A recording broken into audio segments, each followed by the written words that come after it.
pemirsa, selamat datang lagi di KS Gadget Channel bersama saya Evan Satrio. Hari ini kita mau bahas satu handphonenya Samsung yang adalah flagship sebelum S20, yaitu adalah S10 Plus yang ada di tangan saya ini. Nah, handphone ini udah lumayan lama dirilisnya, yaitu adalah bulan Maret tahun 2019. Nah, kenapa sih kita mau bahas handphone ini? KS Gadget berpikir bahwa handphone inilah handphone yang paling make sense buat teman-teman beli, especially di momen pandemi seperti ini. Nah, kenapa? Inilah 6 alasannya. Oke, alasan yang pertama, kita mau bicara dari kualitas dan kelengkapan produk dari handphone S10 Plus ini. Nah, bicara soal kualitas, meskipun smartphone ini sudah berusia lebih dari 1 tahun sejak tanggal rilisnya, smartphone ini sangat tidak terlihat seperti sudah berusia 1 tahun lebih dari tampak luarnya.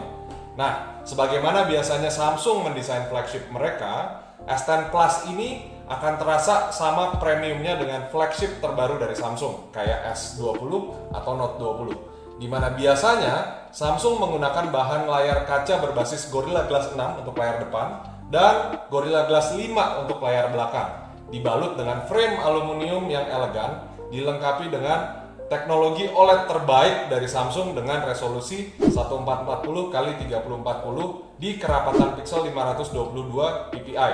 Nah, ini lebih dari iPhone 12 yang baru aja dirilis, di mana iPhone 12 hanya memiliki kerapatan pixel di 458 ppi. Nah, hal ini membuat handphone ini akan terasa lebih premium pada saat Anda pertama kali gunakan. Menurut kami, secara build quality dan kualitas layar dari smartphone ini, handphone ini masih jauh lebih baik dari kebanyakan smartphone di market di price range atau harga yang sama. Di luar itu, handphone ini sudah mengusung dual SIM card dan adanya slot micro SD untuk menambahkan storage internal sampai 1 TB.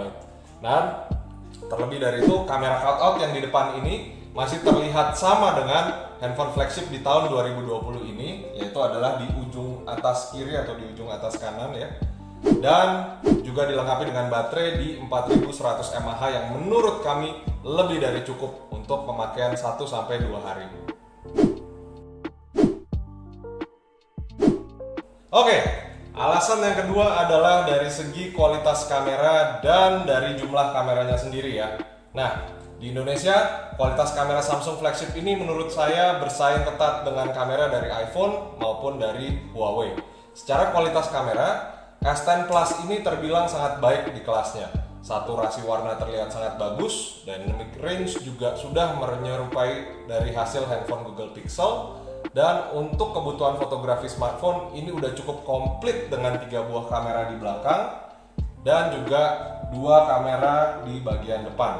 Nah, kamera yang di belakang ini udah mengusung 3 lensa, yaitu adalah wide angle, normal, dan juga 2 kali telefoto. Nah, diberikan fitur yang menurut saya lumayan menarik, yaitu adalah dual aperture di kamera utamanya, yang mana aperture features ini cuma ada di Samsung S9 dan juga S10.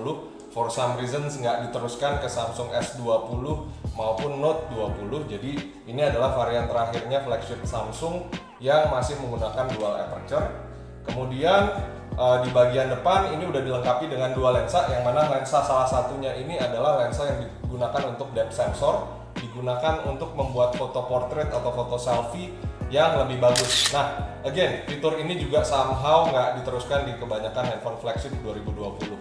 Nah, untuk pengambilan video, handphone ini sudah bisa mengambil video di resolusi 4K 60 fps, baik menggunakan kamera depan maupun kamera belakang. Nah, yang untuk di kamera belakang dilengkapi dengan OIS atau Optical Image Stabilization dan juga EIS atau Electronic Image Stabilization yang bisa menghasilkan rekaman video yang sangat halus seperti apabila kita menggunakan stabilizer atau gimbal.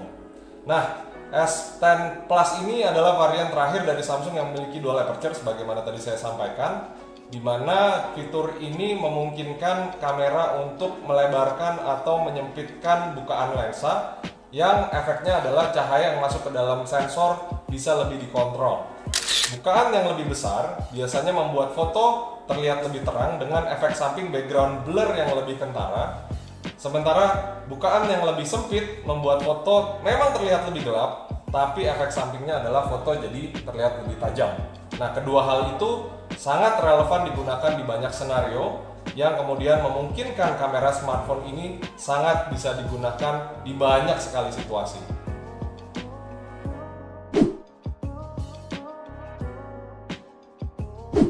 Alasan yang ketiga, hal-hal lain yang juga nggak kalah pentingnya dari smartphone ini adalah headphone jack. Samsung S10 ini adalah salah satu dari sedikit sekali seri smartphone flagship di tahun 2020 yang masih memiliki headphone jack. Dan yang pasti S10 adalah seri terakhir dari flagshipnya Samsung yang masih memiliki headphone jack. Mungkin buat sebagian orang yang nggak keberatan dengan dongle life, ataupun udah menjadi pengguna dari headphone wireless, pengguna yang seperti ini biasanya mereka nggak terlalu terganggu dengan hal-hal ini. Tapi buat sebagian orang yang lain, mereka akan sangat kesulitan untuk beradaptasi dengan hilangnya headphone jack dari peredaran. Salah satunya saya. Nah, untuk orang seperti saya yang banyak menggunakan handphone ini untuk meeting-meeting virtual terutama di era WFH seperti zaman pandemi sekarang ini, menggunakan headphone yang tidak perlu di-charge, tidak perlu di-pairing, tidak perlu khawatir kalau headphone-nya itu akan kehabisan baterai dan tercolok ke satu-satunya port USB-C di smartphone, sehingga smartphone nggak bisa digunakan untuk meeting sembari di-charge tanpa dongle tambahan, merupakan kemudahan yang menurut saya sampai saat ini belum bisa diberikan oleh smartphone-smartphone yang tidak memiliki headphone jack. Jadi, kalau teman-teman atau diantara kalian sama seperti saya, masih sangat membutuhkan semua kemudahan yang diberikan oleh headphone jack dan juga ingin handphone yang premium, S10 series ini adalah pilihan yang tepat buat teman-teman bisa pakai di era pandemi seperti ini. Hal berikutnya yang keempat yaitu adalah dari sisi performa.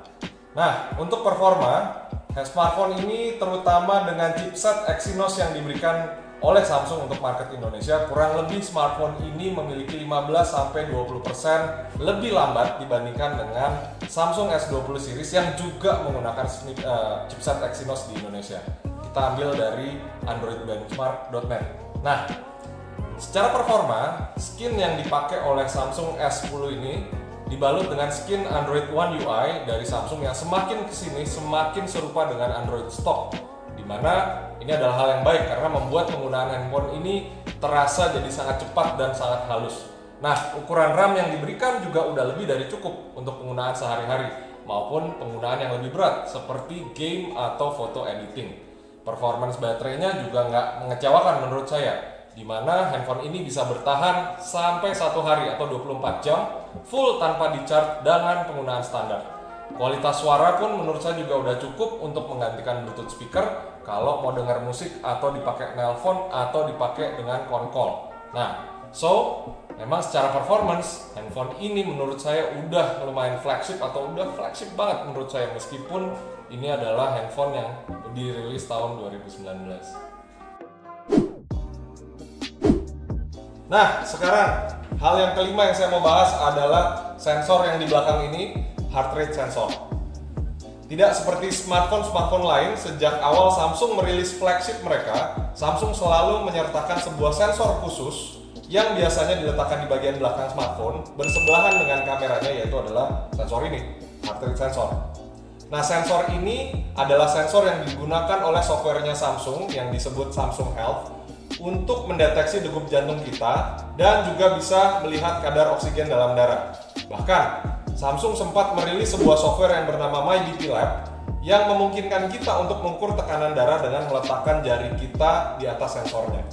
Sensor ini sudah ada jauh sebelum eranya smartwatch, sehingga sensor ini juga bisa melengkapi fitur-fitur yang ditawarkan oleh Samsung di flagship-flagshipnya mereka.